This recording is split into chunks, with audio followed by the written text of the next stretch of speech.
Saludos cordiales, muy buenas noches. Gracias por acompañarnos en Hora 25. Se cumple el primer tercio de gestión del régimen del presidente Lenín Moreno. Este, que ha sido definido como un gobierno de transición, ha provocado decisiones trascendentes. En el orden político, por ejemplo, la convocatoria a una consulta popular fue la propuesta más profunda de un viraje formidable. La conformación del Consejo de Participación Ciudadana y Control Social, bajo la presidencia del doctor Julio César Trujillo, ha llevado tareas centrales en el afán de construir institucionalidad en el país. La lucha en contra de la corrupción ha sido otra ofensiva importante. Se han emprendido procesos de investigación, sumarios judiciales e incluso se han dictado sentencias a muchos implicados en estos delitos. Las definiciones económicas han sido, desde alguna perspectiva, cuestionadas. La idea de haber dejado la mesa servida por parte del gobierno anterior se ha evidenciado como una falacia. La política internacional también ha dado un giro monumental. Estos son algunos temas que vamos a tratar aquí en el transcurso de nuestro programa Hora 25.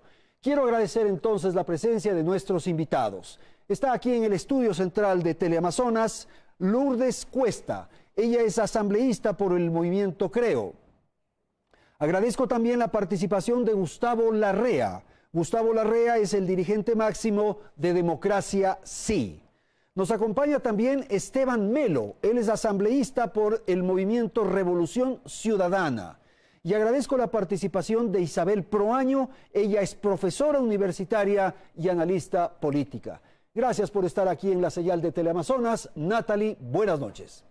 Buenas noches, Andrés, amigos. En este año y 4 meses de mandato, Lenín Moreno sembró las bases para ejercer un gobierno de transición que estuvo marcado por 3 grandes ejes políticos: el diálogo nacional, la lucha contra la corrupción y la consulta popular como vía para rescatar la institucionalidad en el país. Esos 3 temas medulares significaron que el movimiento Alianza País entrara en crisis y el ala afín al expresidente Rafael Correa decidiera separarse. Esto, a su vez, derivó en cambios de ministros en el gabinete y en el rompimiento del bloque legislativo.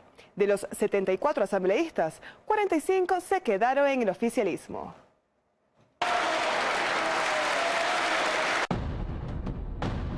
En su intento por desligarse del correísmo, Moreno asumió un gobierno de transición en su primer año de mandato. Hay algunas estrategias, ¿no? La primera fue haber conseguido el poder, ¿no? La siguiente era quedarse con el partido y se quedó. Quedarse con una mayoría lo suficientemente viable como para poder impulsar su agenda de reformas, lo consiguió. Sustituyó al presidente del Congreso, ahora tiene una presidenta. La primera estrategia política del gobierno se realizó en junio del 2017, cuando Moreno decretó el diálogo social nacional con los diversos actores sociales para lograr acuerdos. El diálogo resultó para Moreno la oportunidad para aliarse con sectores a los que el anterior gobierno enfrentó, como los medios de comunicación. Eso ayudó a dar un viraje en su modelo. Yo no puedo solo, dice el presidente Moreno. Yo no puedo solo, necesito de la sociedad civil, de los medios de comunicación, de la justicia institucional, necesito de una serie de actores. Bueno, esa serie de actores logró consolidarlos ahí. Sin embargo, para la oposición ecuatoriana, Moreno cometió su primer error político, justamente con ese diálogo nacional. El gobierno cometió un gran error y es creer que tenía que hacer caso a quienes deslegitimaron su victoria. Creyó que tenía que abrir el abanico para contentar a todos. Si usted ve esto en el campo productivo, se reunió con todos los sectores y definieron 100 prioridades. ¿Cómo usted tiene gobernabilidad con la definición de 100 prioridades? Este gobierno ha estado marcado por los intentos de cambiar la estructura institucional que heredó de su antecesor. Ello originó la consulta popular en febrero pasado, la cual viabilizó la conformación de un Consejo de Participación Ciudadana y Control Social Transitorio. También permitió eliminar la reelección indefinida y derogar la ley de plusvalía. El Consejo de Participación Transitorio removió a 28 autoridades de control. Lo que está sucediendo ahora en esta recomposición de las instituciones, de los pactos institucionales, de los acuerdos de poder, es lo que siempre ha sucedido. Siempre ha sucedido. Cada vez que hay una nueva estructura de poder, hay también una nueva distribución de los equilibrios de poder. Para el analista Diego Ordóñez, el gobierno de Moreno comenzará realmente a desligarse del correísmo cuando cambie la estructura legal del Estado impuesta en la Constitución de Montecristi. El el Consejo de la Judicatura actuó como actuó porque tiene una ley que le permitía hacerlo. Eso tiene que modificarse. Pues nada de eso estamos discutiendo. Nada de eso estamos resolviendo. Estamos simplemente pensando que con cambiar las personas, ¿no?, el modelo cambia. Desde un comienzo, el jefe de Estado manejó un discurso de combate a las actividades ilícitas, cuyo remesón empezó en junio del 2017 con las denuncias de corrupción en contra de su ex vicepresidente Jorge Glass, que concluyó en su destitución y posterior encarcelamiento. Asimismo, Moreno denunció que fueron identificadas más de 640 obras con problemas de corrupción durante el gobierno de Rafael Correa. Nadie me venga a decir, y peor un exmandatario, no tiene derecho a decirme que las obras en las que ha ido Coimas son buenas obras. Mentira. Para este analista político, la etapa de transición acabó y ahora Moreno inicia una segunda fase en su mandato que se evidenció con el primer veto total de la ley anticorrupción presentada por la Asamblea Nacional. El veto no es el hito. El hito se fue construyendo con el transcurso del tiempo. El veto es el síntoma. Y a través de ese síntoma se expresa una serie de acuerdos institucionales. Entonces, de ahora en adelante se viene lo más complicado de la política, ¿no? Que es conseguir que se imponga su agenda de reformas. El desafío ahora es mantener los equilibrios de poder ya alcanzados. Bien, vamos a iniciar entonces la conversación aquí con nuestros invitados. Voy a dar la palabra a Esteban Melo para conocer su apreciación, a quienes señalan desde la perspectiva de los sectores a los que usted representa que Lenín Moreno es un traidor. Buenas noches. Muy buenas noches, ecuatorianos, ecuatorianas. Efectivamente, porque no es que haya traicionado al movimiento político o a los principios de la Revolución Ciudadana, sino que la ciudadanía ya se ha dado cuenta con un nivel de desagrado del 63% que les han mentido muchísimo. Por un lado, ha sido un gobierno sin horizonte estratégico, sin saber a dónde va. Todos hemos podido vivir ese nivel de incertidumbre. Pero por otro lado también se ha dedicado a aplicar un plan de gobierno del cual no votaron los ecuatorianos. Los ecuatorianos en ningún momento votaron porque le den un gasolinazo, subiéndole la gasolina a prácticamente $3. Es esa la situación que hemos tenido, un gobierno el cual miente, por ejemplo, cuando dijo en el informe a la Nación que habían construido más o menos 20.000 viviendas. Absoluta mentira. Tengo aquí el informe del desarrollo urbano y vivienda del propio gobierno nacional, donde señalan que apenas han construido y han entregado más o menos 17.000 casas, de las cuales al gobierno actual solo le corresponden más o menos 1.700 Ahora, lo que pasa, Esteban, es que como el gobierno anterior también le mintió al país, las dificultades de gobernabilidad eran muy complejas. Se dijo insistentemente que la mesa estaba servida, que había una institucionalidad sólida, que eran los de las manos libres y ardientes y los corazones así como sabemos. Lo que pasa es que se ha dicho mucho y también se le ha mentido al país. Lenín Moreno recibió el país en una etapa de claro crecimiento, con un nivel de crecimiento del 3%, ya en un momento en el cual la economía estaba revitalizándose. Hay que recordar que en los años 2015-2016 hubo una crisis económica mundial y lo que tenemos es que un gobierno con un nivel de crecimiento bueno, con un bajo nivel de endeudamiento, simplemente les ha mentido a los ecuatorianos y en este momento estamos pagando todas esas mentiras. Gracias. Lourdes, por favor, su apreciación. Buenas noches. Buenas noches, muchísimas gracias. Un saludo a quienes nos acompañan hoy en el panel. Bueno, yo creo que es momento de hablar y ser claros en los temas. Justamente creo que los ecuatorianos, con las distintas encuestas de distintas encuestadoras, podemos ver que el presidente Moreno, que tenía un nivel de aceptación de casi el 70%, ha caído prácticamente al 30%. Y esto se da por tres razones, enfocadas en lo económico, en lo político y en lo judicial, que tiene que ver también con la lucha contra la corrupción. ¿Por qué digo esto? Existe una nula capacidad de cambiar de modelo. Para muestra, tenemos 3 ministros de Economía en un año, 4 meses. Ministros que no pueden hacer absolutamente nada porque sigue el mismo modelo. Impuestos, más deuda y más gasto elevado. Entonces, lo que necesitan los ecuatorianos es llegar a fin de mes. Se mantienen las cifras de desempleo, se mantienen las cifras de empleo inadecuado y en realidad lo que estamos viendo es que como país no avanzamos. Yo personalmente estoy cansada ya de escuchar que la mesa no estaba servida, que ha sido culpa de Correa, ya lo sabemos. Llevamos un año, 4 meses y necesitamos respuestas, necesitamos acciones claras y no un gobierno tibio como lo llamo yo, de 1 año, 4 meses que no ha dado soluciones a los ecuatorianos. Gracias. Isabel, por favor, buenas noches. Buenas noches, Andrés, buenas noches, amigos, y buenas noches a quienes nos acompañan desde sus casas. Bueno, yo creo que este es un gobierno gris, un gobierno muy débil, secuestrado por sus propias circunstancias.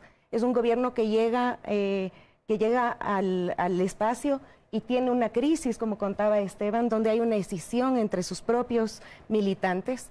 Estamos viendo que los cambios son superficiales. Es cierto que respiramos aires de libertad, que este es un gobierno que dialoga, pero más allá de eso, el diálogo no nos ha llevado a que se plasme en la realidad los cambios que necesitamos. El tema de reinstitucionalización del Estado se ve también, me parece que es insuficiente con las medidas que se han tomado desde el Consejo de Participación Ciudadana, y en lo político tiene problemas mayúsculos. En lo económico también estamos enfrentando una crisis, por eso las medidas como el gasolinazo y medidas que se tendrán que tomar más adelante, porque todavía nos falta salir de esto. Ahora, lo que pasa es que desenroscar aquello que se construyó durante 10 años, Isabel, es muy complejo. Es muy complejo, y justamente por eso también hay acciones del gobierno que hay que aplaudir. No estamos como estábamos hace 2 años con el correísmo. Se ha caminado mucho para salir de la dictadura en la que nos quedamos, pero aún así esto es insuficiente. Las medidas estructurales no se han tomado y para mí falta todavía profundizar en el cambio. Doctor Larrea, buenas noches, le escuchamos. Andrés, compañeros de panel, un gusto estar aquí. Creo que es importante marcar qué pasó desde el inicio hacia acá. Y creo que desde el inicio del gobierno del presidente Lenín Moreno, el diagnóstico no era el diagnóstico de que en el país vivíamos un Estado pleno de derecho, de división de funciones del Estado, de democracia, de respeto a las libertades, de respeto a la expresión ciudadana. Se criminalizó la protesta social, se perseguía a los medios y a los periodistas. Teníamos una acción de concentración de todos los poderes en manos del expresidente. Y en la política económica teníamos crecimiento sin desarrollo, crecimiento basado en un enorme endeudamiento externo y no basado en la producción de bienes y servicios. Cambiar ese modelo, el presidente Moreno lo asume desde su intervención el día de la oposición, pero no solo ahí. En la campaña electoral él planteó varios temas. Planteó precisamente la necesidad de una economía que tenga como objetivo la producción y el empleo. Planteó la necesidad del respeto a las diferencias, a las libertades, y dijo que gobernaría con el diálogo. Y yo creo que él, desde que asumió el mandato, ha venido cumpliendo lo que él señaló en la campaña y señaló el día de su posición. Impulsó la consulta popular para devolverle al país la posibilidad de evaluar la gestión de los organismos controlados por una sola persona. Y esa evaluación la estamos viviendo ahora. El país necesita institucionalizarse y vamos hacia eso. Creo que además el destape de la corrupción que hemos vivido en este año 4 meses, más de 13 funcionarios de alto nivel, ministros de Estado, presidentes de empresas públicas presos, una cantidad similar prófugos, un ex vicepresidente con sentencia ejecutoriada. Es decir, la situación de la corrupción amerita un baño de verdad en el país y amerita ética pública. Entonces, creo que ha habido cambios y un norte claro en la lucha contra la corrupción, en la lucha por la institucionalización del país, para vivir en democracia, en libertad y con pleno respeto a los derechos ciudadanos, y una política económica que tenga como eje la producción y el empleo. Como se dijo en el reportaje, Gustavo, el tema del diálogo, ¿cuánto ha contribuido a este propósito que usted ha señalado? Muchísimo, porque creo que después de un gobierno autoritario, sentarse con los líderes sociales, políticos, empresariales del país era una necesidad, y tener acuerdos mínimos de gobernabilidad. Creo que hace falta profundizar el diálogo en esta próxima etapa, en estos próximos meses y años que le toca de gobernar al presidente Moreno. Creo que es fundamental un gran acuerdo nacional por la producción y el empleo. Creo que es fundamental un gran acuerdo nacional por la ética pública, un gran acuerdo nacional por la democracia, las libertades y los derechos humanos. Y creo que debemos ir a ese gran acuerdo nacional. Por favor, Esteban, lo que acabamos de escuchar. No, yo me sorprende y me parece increíble que escucho que hay un proceso de institucionalización en el país. Lo que tenemos es que se llevó adelante una consulta popular, la cual no tuvo nunca informe de constitucionalidad. Lo que tenemos es el mundo de los transitorios, violentando las distintas normativas de cada una de las instituciones. Recientemente, evaluaron a la Corte Nacional cuando no podían, a la Corte Constitucional cuando no podían. El mandato que se dio en febrero era muy claro y era expreso. En este sentido se ha violentado. ¿Y qué es lo que tenemos? Tenemos un fiscal, el cual fue nombrado a dedo, el cual directamente se ha dedicado a perseguir a Rafael Correa Delgado. Tenemos una fuerte intervención en la justicia. Tenemos al señor Jurado, que se fue para España, que es secretario de la presidencia, a intentar involucrar a Rafael Correa Delgado. Y la única explicación que ha dado es que él es ministro de 9 de la mañana a 5 de la tarde y que a partir de ahí puede hacer cualquier cosa. Los resultados son realmente desastrosos para los ecuatorianos. Un momentito ahí, Esteban, por favor, Gustavo, si es que puede... Creo que es evidente para los ecuatorianos que el país vivió un régimen autoritario que violó sistemáticamente los derechos constitucionales de los ecuatorianos. El país votó mayoritariamente, 71% de la ciudadanía se expresó por la democracia, por las libertades, por la institucionalización. Y vamos en ese camino.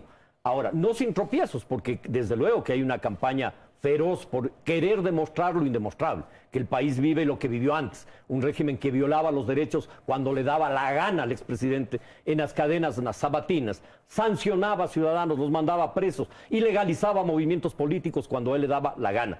El país está viviendo un retorno a un régimen de derecho. Debemos ir a una nueva institucionalidad democrática y creo que ese es el paso que no solo el gobierno, sino las fuerzas políticas de todas las tendencias, los movimientos sociales, estamos dando en el país. Ok, Esteban, lo que iba a decir. Eso simplemente es hablar por hablar. Lo que tenemos es que, por ejemplo, el presidente de la República, a través de cadena nacional, un día antes de que el juez o la jueza en este caso se pronunciara sobre la situación del vicepresidente Jorge Glass, directamente ya dio la sentencia. Tenemos que miembros del Ejecutivo se fueron para España para intentar involucrar a Rafael Correa en el caso Balda. Completamente ridículo. Lo más reciente, un completo absurdo. El secuestrado ahora pretenden hacerle culpable. Ahora el fiscal se dedica a realizar indagaciones sobre el 30S intentando involucrar a Rafael Correa Delgado. ¿Qué es esto? Esto es un desastre de gobierno. ¿Qué es lo que tenemos? Es que más de 160,000 personas han perdido empleo en el Ecuador. ¿Qué es lo que tenemos? Tenemos que los ecuatorianos van sintiendo este mal gobierno. Tenemos que más del 68% de los ecuatorianos califica la situación actual como mala. Tenemos que en el último mes más del 61% de los ecuatorianos califica que la situación que tienen ha empeorado. ¿Y qué tenemos? Que en los próximos meses espera más del 63% de los ecuatorianos que su situación Esteban, directamente empeore. Lourdes, si es tan amable. Bueno, es innegable que ha habido un cambio de formas, no un cambio de fondo. Los ecuatorianos siguen sin empleo, los ecuatorianos siguen pensando en la educación, en la salud, que es ineficiente y deficiente. Ahora, yo creo que uno de los grandes problemas y errores que ha cometido el presidente Moreno cuando nos habla de que la mesa no está servida, no habla claro al país y no nos dice qué tan vacía estuvo. Puede salir a decir que recibió un gobierno en muy mal estado, un país en muy mal estado, pero no nos dice y no nos habla claramente qué es lo que está sucediendo. Por ejemplo, con el tema de la lucha contra la corrupción, le acabamos de escuchar en el reportaje de un inicio que habla sobre las coimas en obras.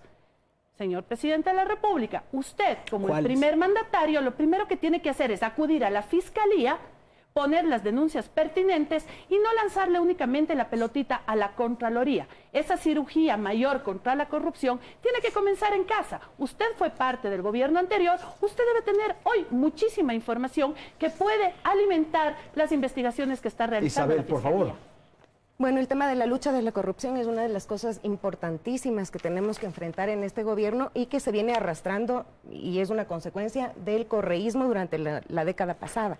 Me parece que es muy importante marcar también una diferencia en que la justicia y en la lucha contra la corrupción va a tener que atacar no solamente a los actores desde el Estado, sino también la coparticipación privada que hubo durante esta década y bajo la cual no hemos visto ninguna acción del gobierno.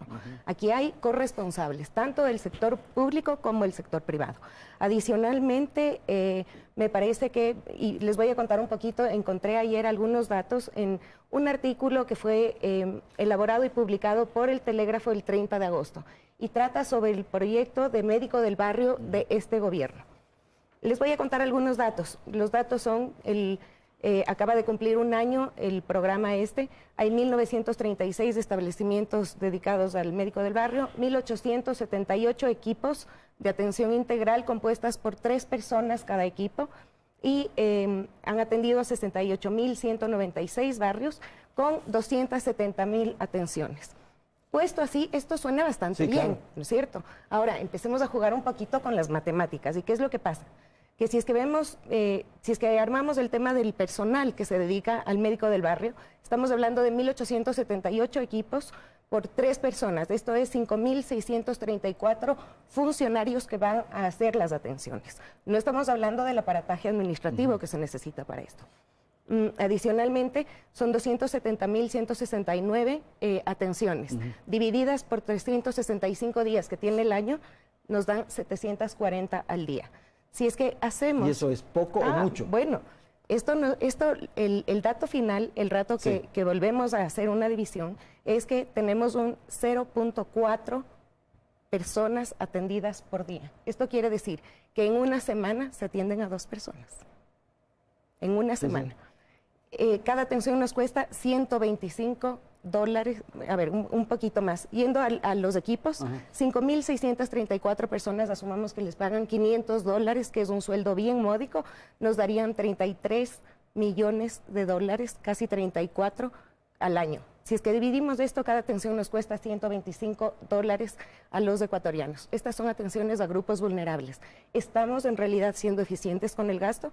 ¿Estamos en realidad yendo en la línea de reducir el Estado, de que haya transparencia? Aquí para mí hay un problema de eficiencia y eso también es corrupción. Hay un problema de calidad en el gasto público. ¿Qué es lo que está pasando con estos programas del gobierno? Ok, Gustavo, con usted terminamos este segmento, por favor. Creo que la lucha contra la impunidad no es solo una lucha del gobierno, es una lucha de todas las funciones del Estado. Es una lucha de los asambleístas, es una lucha de los organismos públicos, de la Contraloría, de la Fiscalía, de los organismos de justicia. Y creo que estamos avanzando en esa línea. Pero no es suficiente simplemente la denuncia, simplemente decir, aquí pasa esto. Es necesario, como bien decía la asambleísta, proceder judicialmente. Creo que la Contraloría y la Fiscalía están trabajando en esa dirección y requieren el apoyo de toda la ciudadanía para la transparencia en el país. Creo que la evaluación en términos de haber ganado en independencia de las funciones del Estado es positiva, pero no suficiente.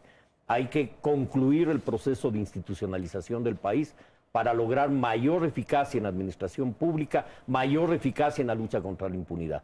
Desde luego que un gobierno de esta naturaleza que viene y que hereda un régimen de despilfarro que en definitiva construyó muchas megaobras, muchas de ellas no concluidas, que son prácticamente elefantes blancos, como el Aromo, como la misma UNASUR, como las centrales hidroeléctricas no inauguradas, con muchos problemas jurídicos.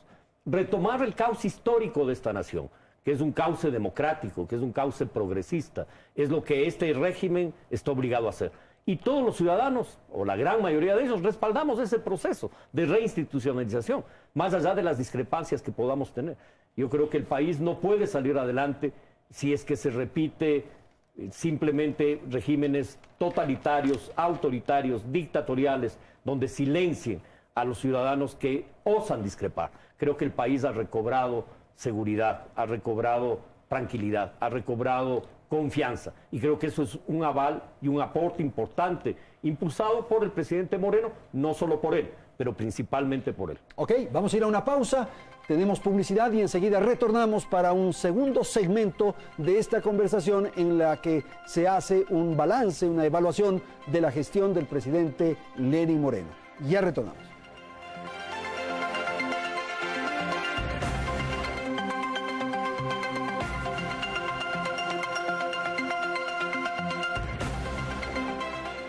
El primer desafío al que se enfrentó Lenín Moreno en materia económica fue el excesivo gasto público.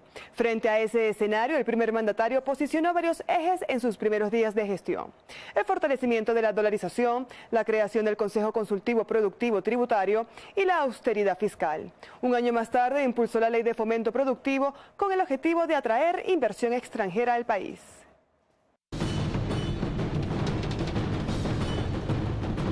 uno de los aspectos más cuestionados en el primer año de gobierno de Moreno fue el manejo económico. El primer mandatario realizó en 3 ocasiones la emisión de bonos por 2.000, 2.500 y 3.000 millones de dólares, siguiendo con la política de alto endeudamiento heredado de su antecesor Rafael Correa. El régimen pasado, si bien se endeudaba, era endeudamiento interno, un endeudamiento que es distinto porque ahora es endeudamiento externo. En ese sentido, en el largo plazo esto podría ser perjudicial para la economía, porque cuando yo me endeudo dentro del país, ese dinero cuando yo lo pago termina estando dentro del país y se queda circulando dentro del país. Ahora, cuando yo tomo deuda externa, en un futuro cuando yo tengo que pagar esa deuda, es dinero que sale de la economía y en ese sentido el impacto sobre la balanza de pagos es distinto.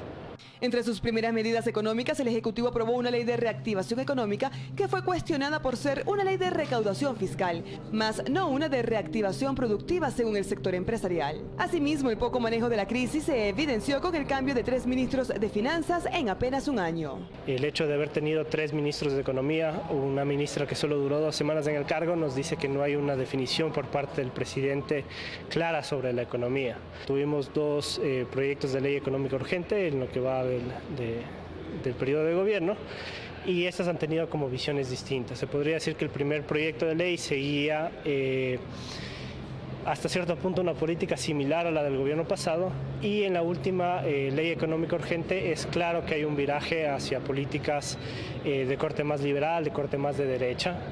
En lo que se ha buscado es tal vez bajar un poco la carga tributaria con la esperanza de que esto genere mayor dinamismo económico. Ahora en la práctica pues no está claro que esto realmente vaya a suceder con la... Un año después fue presentada la Ley de Fomento Productivo, que en su primer paquete se incluye la remisión para deudores de 12 entidades públicas, entre ellas el Servicio de Rentas Internas, Aduanas y el ex-IS. Más de 50.000 personas han acudido a las oficinas de Servicio de Rentas Internas a acogerse a esa remisión, y son cerca de 50 millones de dólares. La reforma también estableció beneficios para las nuevas inversiones, como la exoneración del pago del impuesto a la renta por inversiones en industrias básicas durante 15 años. En cantones fronterizos son 5 años más. Otro beneficio fue la exoneración del impuesto a la salida de divisas para nuevas inversiones productivas en la importación de insumos y bienes de capital. Tenemos ahora el escenario ideal, la seguridad jurídica, la previsibilidad, confianza, arbitraje internacional para retornar capitales, para atraer la inversión extranjera. El alza del precio del petróleo y una mayor recaudación tributaria motivaron la reducción del déficit fiscal entre enero y agosto de este año. En este periodo el déficit se ubicó en 996 millones, mientras que en el mismo lapso del 2017 fue de 2.146 millones, es decir, la brecha fiscal se redujo 1.149 millones. En total el SRI recaudó en el octavo mes de este año 1.088 millones, es decir, un 99% de la meta planteada. Sin embargo, para este analista económico, la Ley de Fomento Productivo tiene un impacto fiscal negativo y asegura que la reducción del déficit no se debe a las medidas económicas adoptadas en esta ley. Se redujo el déficit en 1.100 millones de dólares, pero hay que comprender las razones por qué se redujo el déficit. Primero, pues el gasto no permanente, el gasto de inversión, se ha reducido en esa misma magnitud, en alrededor de 1.100 millones de dólares, y solo el rubro de obras públicas, por ejemplo, se ha reducido en 620 millones de dólares. En lo fiscal, el cambio medular en esta administración plantea que no existe techo al endeudamiento durante 3 años, es decir, hasta el 2021. Antes de la ley, estaba en vigencia un límite del 40% del endeudamiento con respecto al Producto Interno Bruto.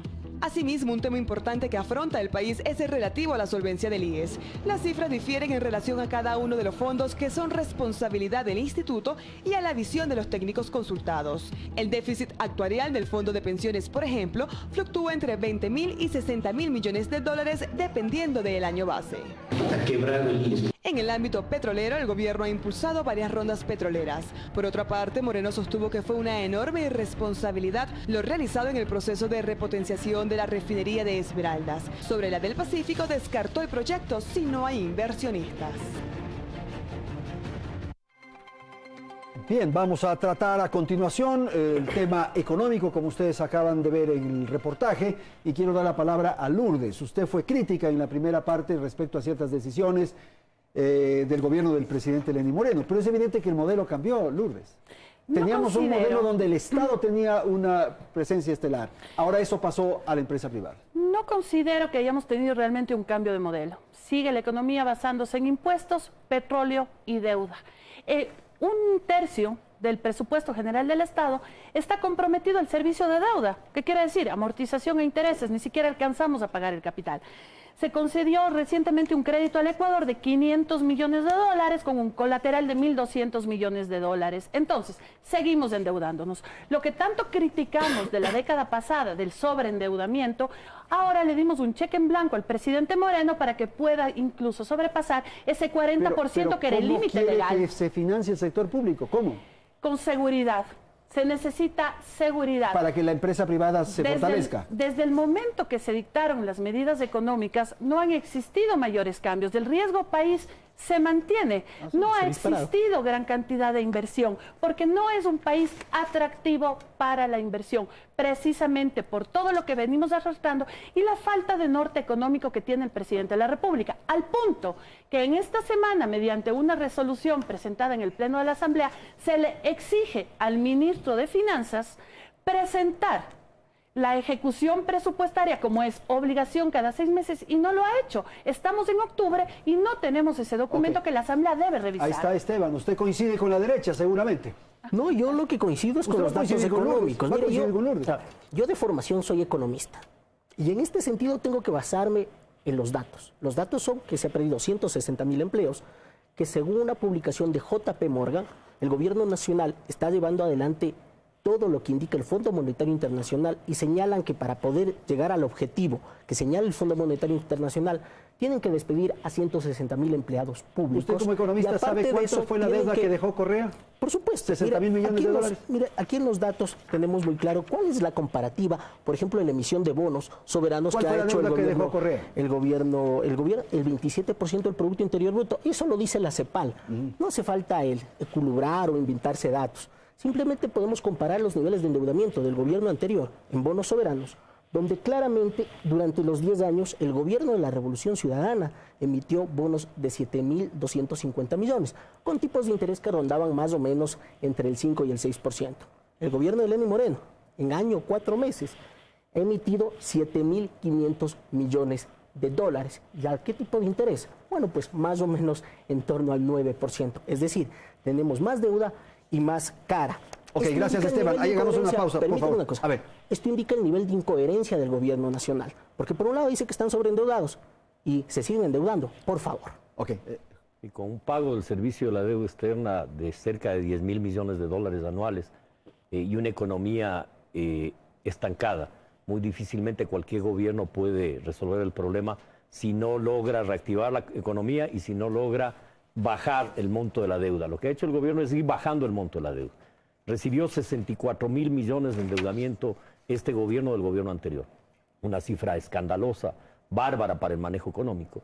Y hay un proceso importante de reactivación productiva. El modelo anterior se basó en el enorme endeudamiento externo, en precios del petróleo buenos por un gran tiempo, pero no invirtió esos recursos en la producción, los invirtió fundamentalmente en obra pública y en el despilfarro y en un Estado obeso. Reducir y el ajuste fiscal, hacerlo desde el Estado me parece lo adecuado. Este es un proceso de transición para dinamizar la economía. Es importante ver que la economía ecuatoriana no está integrada por 2.000, 3.000 empresarios. Solo en el campo agrícola tenemos más de 800.000 unidades de producción agropecuaria. De esas, las bananeras, por ejemplo, que son cerca de 100.000, están vinculadas al mercado mundial. Las cacaoteras, las áreas de producción de camarón, los productos del mar. Es una economía muy dinámica que pese a que el Estado vivió de espaldas a ese proceso productivo, hoy exportamos 13.000 millones de dólares sin petróleo y minería. Se trata de que la economía ecuatoriana se fortalezca multiplicando la producción y esto es fortalecer a los cientos de miles de productores del campo y los cientos de miles de productores de las ciudades. Producción, servicios, transporte, comercio, que generan una economía dinámica. La economía y el manejo económico del país en la década pasada fue un manejo fundamentalmente desde el Estado, donde no se inyectó recursos para multiplicar la producción. Hoy la ley de reactivación económica va a permitir y está permitiendo un proceso de reactivación. El haber quitado leyes absurdas como la ley de plusvalía, que frenaron la construcción en el país, se empieza a reactivar. Creo que la situación económica del país tiende a estabilizarse. Creer que es ideológico ese manejo es absurdo. Creer que apoyar la producción y el empleo es de una ideología es absurdo. Esa es una posición, diría yo, sectaria, que no ve la necesidad de multiplicar la producción, de multiplicar los panes. Y ese es el objetivo central de ese proyecto. Esteban, usted dijo que los créditos contratados por Correa eran del 4, del 5%. Si me permite responderle antes a Gustavo. Pasaban del 9%. Bueno, lo que tenemos en este momento es... Perdón, Esteban, insisto en el costo de los créditos que asumió Correa. Casos puntuales que fue después del terremoto donde necesitábamos recursos y teníamos que salvar Pero hay que aclarar eso, no era del 4 y del 5. Pero de media usted tiene entre el 5 y el 6%, y es más, esa media se subió un poco precisamente por esos créditos, porque teníamos que salvar a la gente de Manabí y Esmeraldas, se necesitaba fluido eléctrico, se necesitaba poder atender uno de los peores terremotos que hemos tenido. Pero aquí les están mintiendo ecuatorianos.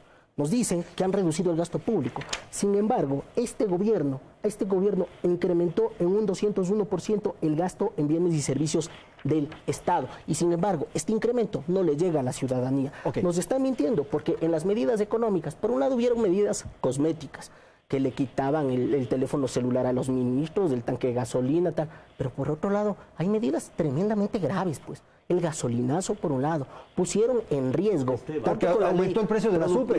Pero por el otro, pero es que por favor, pues. En este momento, ¿tú estás de acuerdo con subsidiar también a los sectores altos de la economía? Nosotros hemos revisado en la Comisión de Desarrollo Económico los efectos de las medidas económicas y de la Ley de Fomento y Productivo. Isabel, por favor. Un desastre. Hay una reducción de 60 millones en la recaudación. Isabel, por favor. A ver, a mí me llama la atención que pasamos de la mesa servida, con la frase con la que inauguraron el gobierno, a no hay nada en la refri, se llevaron hasta las ollas, y aún así yo veo que este gobierno sigue cocinando una crisis.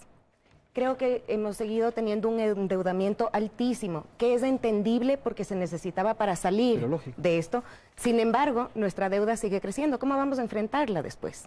Las medidas de austeridad, lo que decía Esteban al inicio, fueron muy flojas. El tema de los celulares, el 10% ¿Pero qué de querías los... tú, que despidan gente en la calle? Pero bueno, si el presidente no dijo que iba a vender el avión y hasta ahora se sigue No necesariamente, paseando en ese pero avión. hay otro tipo de medidas. El tema de reducción del Estado sigue siendo insuficiente. Me parece que falta dirección en el tema económico, dirigida específicamente, como hablaba Gustavo, a los distintos sectores productivos de la sociedad, que tiene cada uno de ellos distintas características. Ahora, hay ciertos temas que son transversales. Por ejemplo, el peso del Estado en la toma de decisiones, el tema de la burocracia insufrible que viven aquí los empresarios para poder producir, para ser competitivos, tanto internamente como hacia afuera. El tema de... un fortalecimiento de la productividad y una eficiencia, como les contaba en el segmento anterior, por ejemplo, en el tema del médico del barrio. Es realmente eficiente tener tantos equipos de trabajo con tanta gente y que sean 4 atenciones a la semana y que esas atenciones cuesten $125 cada una de ellas. Para mí es excesivo en un gobierno. Es preferible eso, poquito, como está señalando, a tener un gasto como el del edificio de UNASUR. Estoy 45 millones de dólares botados. Estoy de acuerdo, Andrés. O 1.500 millones en la refinería del Pacífico. Sin embargo, cogiendo este ejemplo que para mí nos enseña, plasma en la realidad de lo que está pasando, no puede ser que tengamos un nivel de ineficiencia tal que... O 30.000 millones en la corrupción. O sea, si te preocupan eso de los médicos, debería también... También hay, absolutamente, y ese es otro tema, el tema de la corrupción. Aquí hay impunidad y tenemos que atacar también ese tema, y uno de los temas importantes de la corrupción es en el tema judicial, judicializar a las personas, pero adicionalmente recuperar esos recursos que se nos llevaron. Lourdes. Y justamente lo que dice Isabel es el clamor popular. Más allá solamente de poner denuncias, es recuperar lo que se llevaron. ¿Y qué estamos haciendo para esto? Esa es la pregunta. Existen, por ejemplo, iniciativas del Ejecutivo que por supuesto suenan muy bien. La ley de recuperación de capitales, hablamos de unas leyes de extinción de dominio, ley de lucha contra la corrupción, un ciento de cosas. Pero que en realidad, si es que no existe voluntad política y operadores de justicia que apliquen las mejores leyes que puede tener la Asamblea Nacional, no llegamos a ningún lado. Y repito lo que dije hace un momento, si es que conocemos desde adentro del gobierno casos de corrupción del periodo anterior, si es que conoce que hubo coimas, ¿por qué estas no están judicializadas? Y muy por el contrario, funcionarios que han sido muy cuestionados, posteriormente han sido premiados con embajadas o con el apoyo para que vayan a representar al Ecuador en el exterior. Ok, Gustavo, por favor. Es evidente el enorme endeudamiento externo del régimen anterior, no se puede tapar el sol con un dedo. No solo hubo endeudamiento, se restringió el pago de las pensiones jubilares, se usó el dinero de los jubilados, no solo del IES, de una cantidad de instituciones que se les quitó sus fondos, sus ahorros. Es decir, el gobierno usó los ahorros de los jubilados para gasto, en definitiva para despilfarro. Es evidente que una buena parte de las obras que el gobierno hizo fueron elefantes blancos, que no tenía sentido haberse gastado más de 1.000 y pico de millones de dólares en una refinería que no existe. No tenía sentido gastarse cientos de millones de dólares en un proyecto como Yachay, que es un elefante blanco. Es decir, evidentemente hubo despilfarro, hubo abuso de los fondos públicos, hubo corrupción. Y es necesario que el país recupere la sensatez. No podíamos seguir manejando, ni puede el país seguir manejando la economía como llave abierta.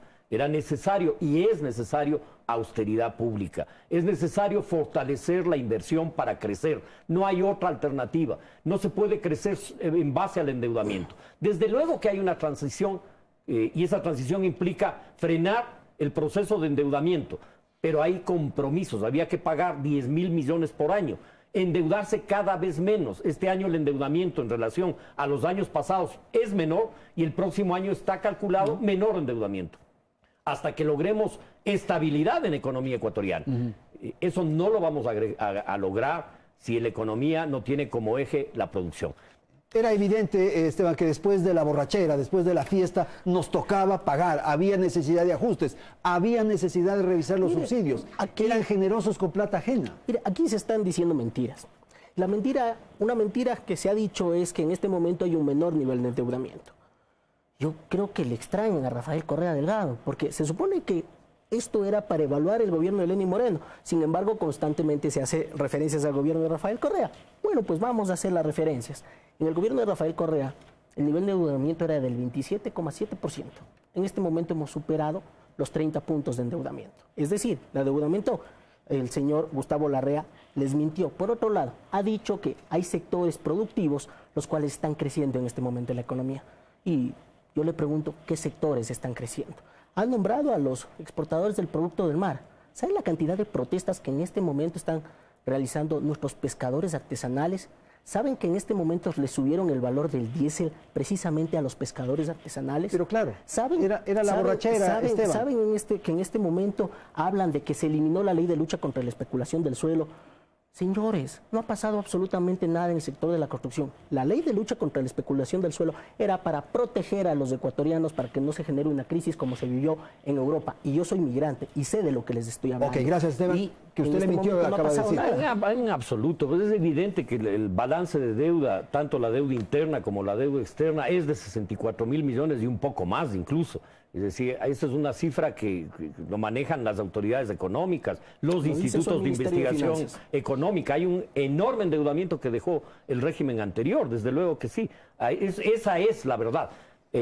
Reducir y decir que la deuda solo es la deuda externa es una mentira, es mentira. Eso es mentirle al país. La deuda en su conjunto supera los 64.000 millones y hay que irla reduciendo paulatinamente. El régimen anterior le dejó al país endeudado, saqueado, y además gran parte de esos fondos que debieron invertirse en desarrollo económico y en bienestar social se invirtieron en despilfarro y corrupción. Ok, Isabel.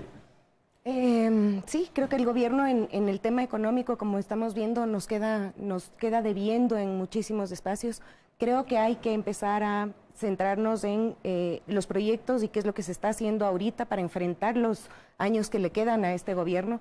Tiene que tener una dirección clara que no ha tenido la economía y también eso se ha visto plasmado en los recambios de los ministros. A mí me preocupa lo que veo del ministro de la Productividad, del ministro Campana. Creo que hace muchísimos anuncios que son bastante bonitos de traer muchísima inversión, pero eso no se está viendo plasmado en la realidad, y esos temas como los que se mencionaron aquí, como Yachay, los elefantes blancos, la refinería del Pacífico, siguen siendo tomados en cuenta, y para mí son estos megaproyectos que van a servir de recambio a esta nueva izquierda que está metida en el gobierno, también para medrar de ella.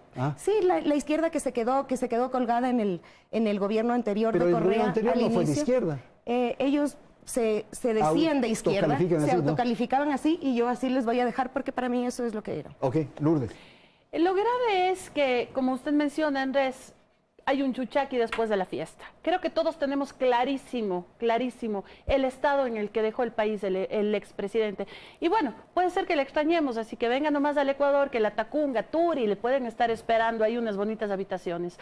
Pero lo que a mí me preocupa tremendamente es que sigamos hablando del pasado sin tener este momento soluciones claras para el presente y el futuro. Se anuncian medidas económicas, no se instrumentan esas medidas económicas. Se habla de que van a haber cambios y se dice, los ministros ya anunciarán cuáles son esos cambios. Esa es la preocupación que yo tengo. Ya sabemos del desastre que se quedó el país, ya sabemos todos los problemas que tenemos, quiénes son los responsables, pero ¿cómo vamos a avanzar? ¿Cómo vamos a salir de este hueco? No creo que la deuda y el gasto sean la forma de salir. ¿Qué está haciendo el presidente de la República? ¿Qué está haciendo su equipo económico a este momento para sacar al país del hueco en el que se encuentra? Okay. Esa es mi preocupación. Gracias, Lourdes. Hacemos una pausa. Volvemos en un instante.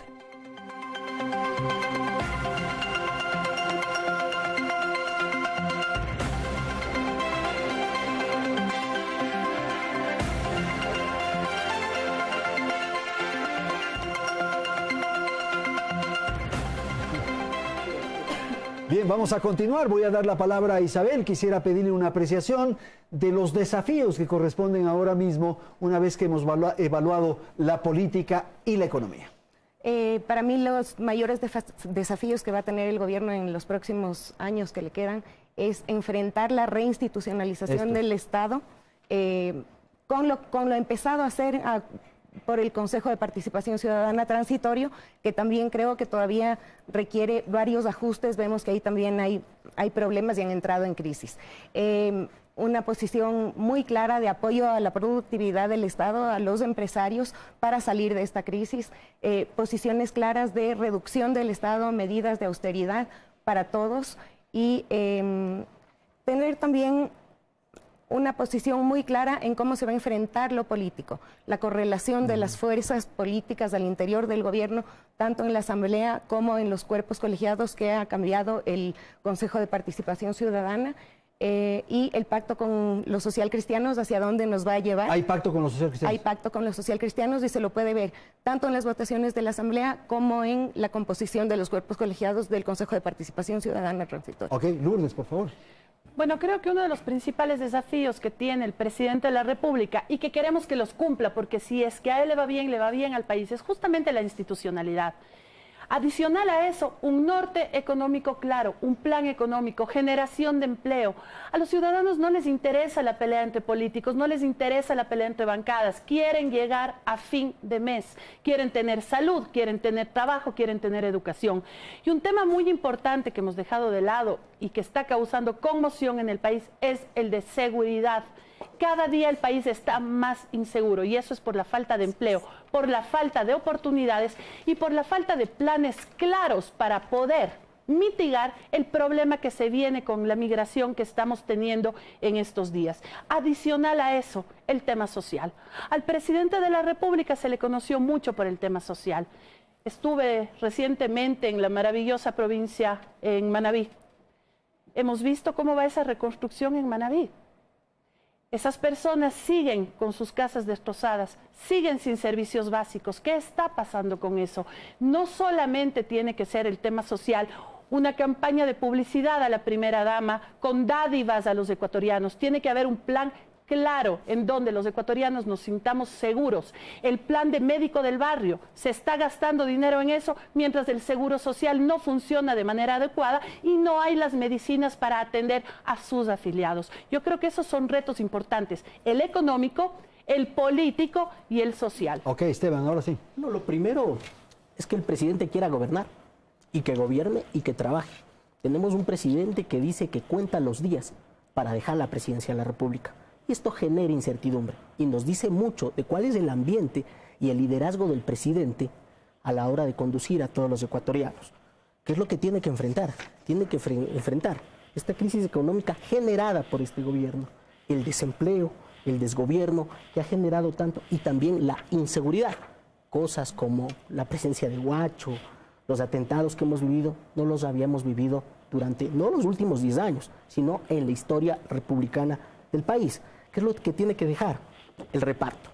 Nosotros, durante la campaña y la consulta, dijimos que esto es lo que iba a pasar. Y finalmente es lo que ha pasado. Miren las instituciones del Estado.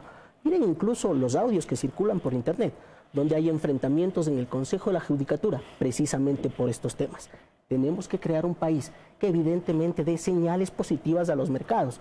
En este sentido, lo que no puede pasar es que el presidente diga una cosa y sus ministros digan otra. Tiene que haber certeza y certidumbre desde el Estado. Desgraciadamente, el nivel de desprestigio, de mentira, de incoherencia del gobierno nacional ha hecho que en este momento la inversión extranjera directa se retire y que el riesgo país supere los 700. Gustavo Larrea. Se pueden decir cualquier cosa, todo lo contrario.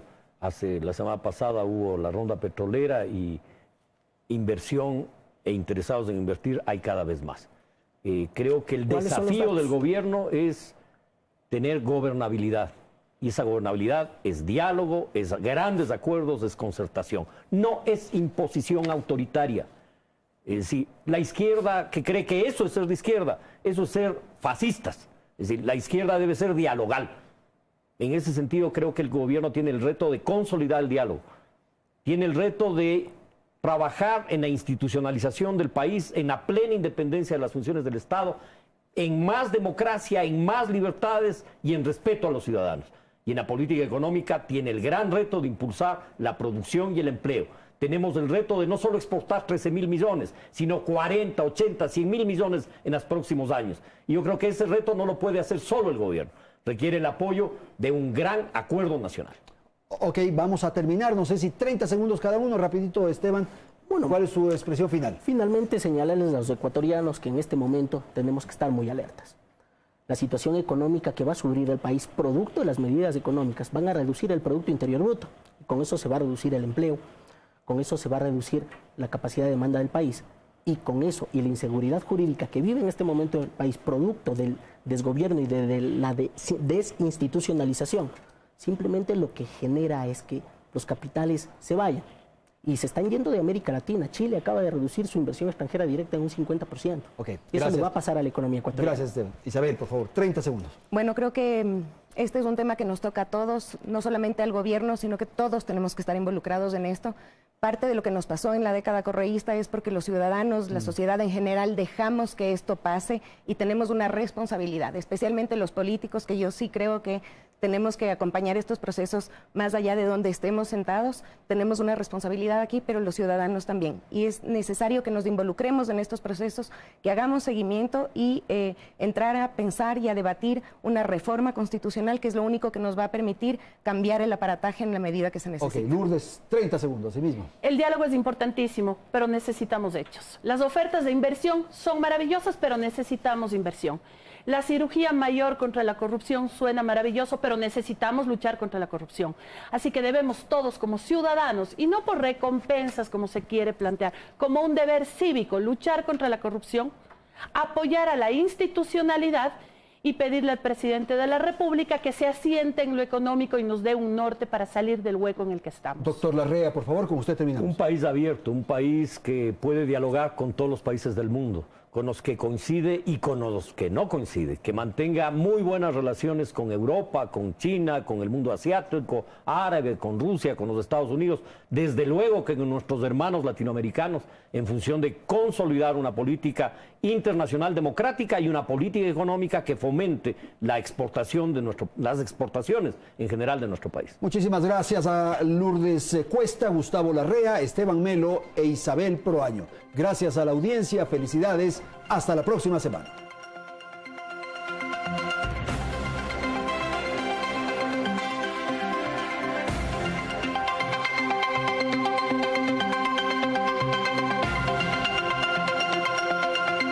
Teleamazonas presentó Hora 25.